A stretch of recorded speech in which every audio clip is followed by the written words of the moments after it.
Ozee is very protective of me. Yesterday he came and he woke me up from sleep and I was like, that's so cute. I found myself just feeling like I was on an island. That kind of power is crazy. Let some situations slide. I'm such a big observer, like I analyze. DJ Flo in her diary session informed Big Brother that as long as a fellow housemate has power to take someone out of this game, people will continue to play safe. That when Ebuka made that comment of them playing safe, that to be honest, even this week she's trying to play safe, especially with the fights that happened within Wani, Handy, and Ruti, her pair, that she's scared though. But she just had to snap out of it and continue moving. That she even wants to have a conversation with them, but she knows that any conversation she will try to have with them now will not look genuine to them. That people are scared of speaking their mind on so many levels. And Big Brother then asked her, do you think everybody's at the mercy of the custodians? Maybe you all have to start believing in yourself and trusting yourself. DJ Flo said being among the least voted housemates has really kept her on her toes, and her pay is not even helping the matter, being that she's now like a married woman, married to Mayo. So she just have to, keep cracking her head, and not like there is a blueprint for her to go back to, and try to check, go back to the drawing board, check, what strategy should I re-strategize, which one should I drop, and you might even say, okay, let me move to this way, and it happens to be the only thing the viewers want from you. So after that, she said she's just being optimistic about the whole process. Me self will be just normal viewer. I'm even scared of that custodian power. So I don't even blame the housemates if they're trying to go closer to the custodians, bribe their way, or play safe. At this point, I don't blame anybody. For Ozee, he said he's grateful for CHIZOBA, who just helped him and his brother to sort out things. That at a point in the house, he was feeling lonely. He was beginning to miss his brother. In the sense that it actually took him quite a long time to find his comfort zone, and when he did that with Ndine, the letter left, and he didn't even notice that his energy dropped until when he had a problem with Nelly, and Suj now pointed that out. He said why he was feeling like an island, he didn't want to bother his brother because he wants him to also enjoy the experience to the full.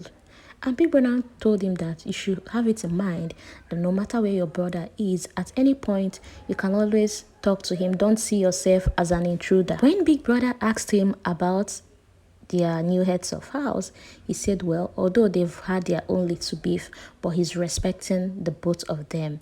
That no matter any instruction they give him, he goes ahead to carry it and make sure that things get done. He also explained to Big Brother about the whole disagreement and told him that it's just a minor disagreement, and he believed that with little conversation, they will sort themselves out. Micky said he's feeling good, that after 2 evictions and he's still here, that it's something to be grateful. That means that the housemates actually loves him and his pair. But then that the problem is that Femi has not been of himself lately. That after he had a problem with them by the ways, that he noticed that Femi has not been cracking jokes like before. That comedy side of him is beginning to die off. And I'm like, when did this happen? Was it not just the day before yesterday? You're not speaking as if you guys have been here for long. Well, I guess it's the house. And Big Brother asked him, how are you trying to put effort in order to cheer him up? And he said usually Femi could always tell him, oh, let this thing go, get over it. And he decided to use same word and tell him to just let it go. But he said it touched him because it's a family matter. That him, by the way, insulted his family, so it got to him. And after that, Micky also asked Big Brother that he wants to know how his family members are doing, that he's the first child, and once in a while, he misses home, his mind is at home, like who knows what's going on. But Big Brother told him that your family are proud of you, that they are glad you are making them proud. And what's this week's theme? And he mentioned fitness. And Big Brother now said, I hope you take it as your week. We all know how fit Micky is now. Well, Big Brother advised him to own it this week, and at that he smiled and then told Big Brother he's going to own it.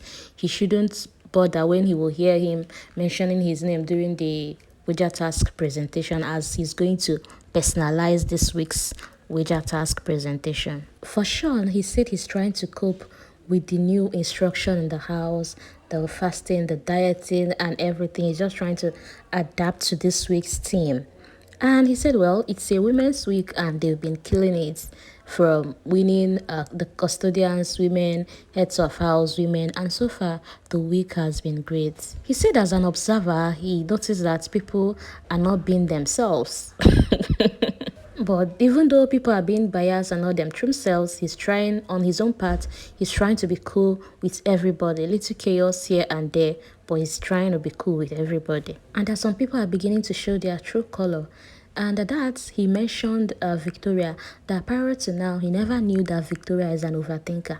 That he was surprised to come out here and see how much she can overthink events and issues, and just that just dawned on him that, before now he stays in London, Victoria resides in Abuja, so it's just a phone conversation.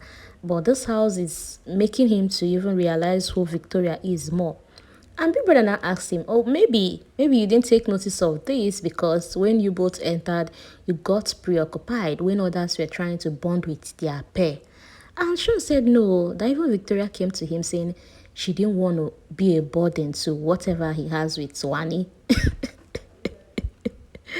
And at that, Victoria was just, maintaining boundaries and keeping her space.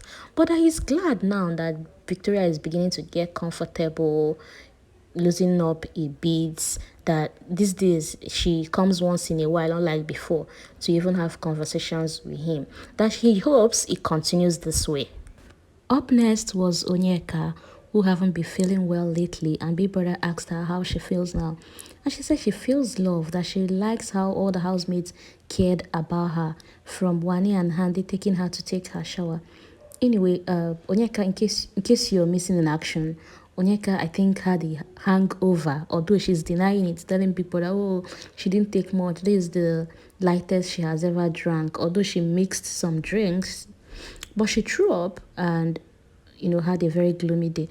So now she's telling Big Brother about how the housemates really took care of him.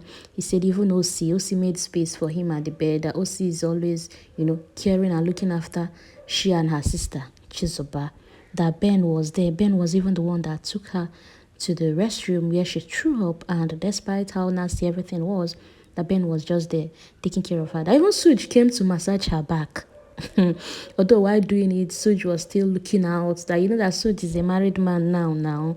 Onyeka always come with the gist. She said she was also surprised to see DJ Flo to come check up on her. That she's not really in good terms with Ruti, Chinwe, DJ Flo clique, but she's always up for friendship. That she has a very large heart. And then when he got to, she just spoke about Femi coming to take up on her. Then when she got up to Ozee, she said, Biggie, Ozee is so protective of me. Ozee was there. And she would tell Big Brother, all the man them came to take care of me. All the man them and Ozee. Big Brother was not like, okay, so Ozee is not part of man them. And she now went ahead and say, no, Big Brother is not what you think of, blah, blah, blah. And I'm like, girl, calm down. You're telling Big Brother is not what he thinks, but you're the one putting words out there now. The one trying to make everything look special. That you even asked him, why didn't you come when all the rest came? And he said he didn't want there to be overcrowded. He didn't want the whole attention to be on you. That's why he had to come later to check up on you. That he's so protective. He's this, blah, blah, blah. Why you're using special words that at the same time you are telling Big Brother is not what he thinks. So he's what? Well, moving on, Big Brother asked her about her relationship, how it has been with her sister on this show. How has the experience been for her generally? And she said, well, it's just like as if they're still at home. That, with them, they keep it real.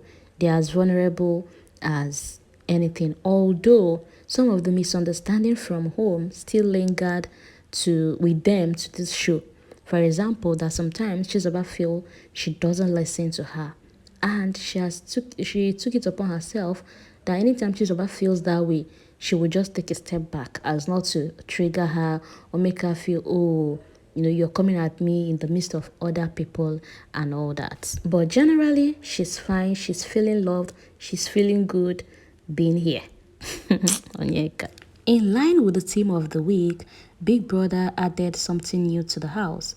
Big Brother instructed the housemates that At the sound of a particular music, they should go to the main lounge and then start giving him a jumping jack. On top the whole dieting thing, that's still doing jumping jack. Well, it's a long week. It's mental health fitness week. So Big Brother is making sure that the housemate stays in check. With Big Brother, any day is unpredictable. There is always something new. And then little chaos. Earlier today, when Chinwe wanted to go into the kitchen, Nelly was like, "No, Chinwe, you can't go into the kitchen. It's only kitchen assistants, chef and kitchen assistant that are allowed to go into the kitchen now."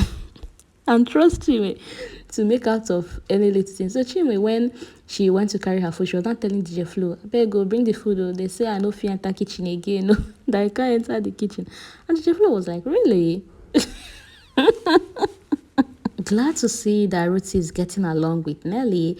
Today, Nelly was telling her what to cook, why the rest of the housemates will be preparing for the waiter task. Nelly had told Ruthie, to think of anything that the housemates will eat. But Ruthie said she made light soup. That's a Ghana meal.